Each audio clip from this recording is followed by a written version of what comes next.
Takkanlah nak semayang jemaah dan semayang Jumaat pun dah tak boleh. Apa dah jadi ni kan? Baik, kita mutakhir ni, negara kita dan dunia secara umumnya dikejutkan dengan wabak ataupun makhluk Allah yang bernama coronavirus ataupun COVID-19, yang mana hal keadaan tersebut menjadikan sampai peringkat perintah yang dikeluarkan sekarang tak dibenarkan solat Jumaat dan solat berjemaah di masjid ataupun surau. Sedangkan wujudnya dalil daripada ayat Al-Quran surah Jumaah ayat yang ke-9. Allah perintahkan, wahai orang-orang yang beriman, apabila diserukan azan untuk mengerjakan sembahyang pada hari Jumaat, ini solat Jumaat, maka segeralah kamu pergi ke masjid untuk mengingati Allah dan meninggalkan segala urusan jual beli kamu. Maka inilah ayat perintah. Tapi macam mana pula yang sedang berlaku sekarang? Baik, yang pertama, fahami dulu apa itu syarat wajib solat Jumaat. Ada 7 syarat wajib solat Jumaat yang disebutkan dalam kitab Matla'ul Badrain. Yang pertama, beragama Islam. Yang kedua, baligh. Yang ketiga, berakal. Yang keempat, merdeka. Yang kelima, lelaki. Yang keenam, sihat tubuh badan. Dan yang ketujuh, bermukim di tempat solat Jumaat didirikan. Dalam isu sekarang, kenapa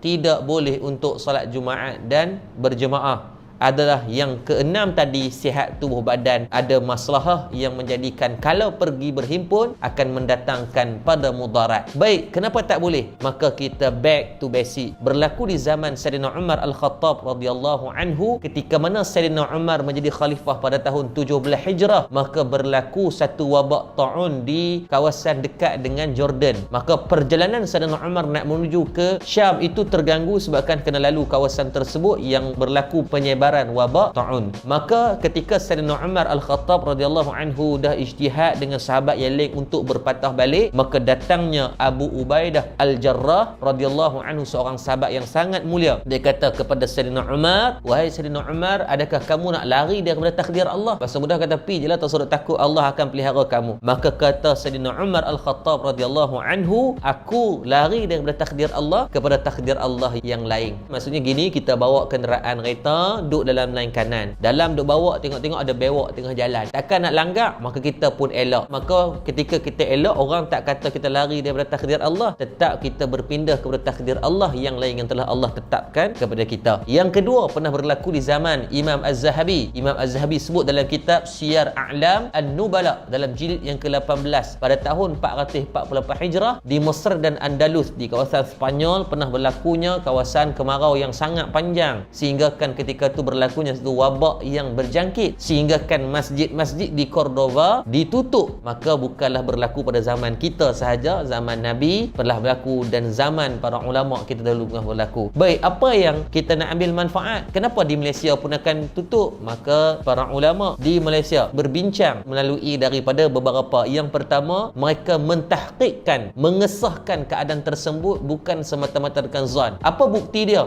Setakat hari ini lebih 1000 orang yang telah positif daripada COVID-19, dan di seluruh dunia lebih daripada 100,000 dah, dan malah lebih daripada 5,000 kematian, dan mungkin akan bertambah dan bertambah daripada saat demi saatnya. Yang kedua, arahan daripada ulil amri ataupun pemimpin untuk nak menjaga maslahah. Maka sekarang wajib ke atas kita disebut dengan tarkul wajibat, meninggalkan sekejap yang kewajipan ini untuk nak menjaga maslahah yang lebih utama. Maka solat Jumaat dan solat Jumaah dalam fatrah COVID-19 ini masih belum ada ubat dan belum dapat dikawal, duduk pada fasa pandemik, maka wajib untuk kita solat berjemaah di rumah. Jangan duk buat keras kepala, jangan tunjuk kita ni hebat. Dia kata, kita tak takut corona, kita takut Allah. Ingat, corona itu adalah makhluk Allah yang Allah datangkan tazkirah untuk menghempak kesombongan dan juga keangkuhan manusia. Negara-negara besar dunia pun tunduk dan tidak ada daya dan keupayaan. Jadi kita hormati daripada apa yang telah dibahaskan,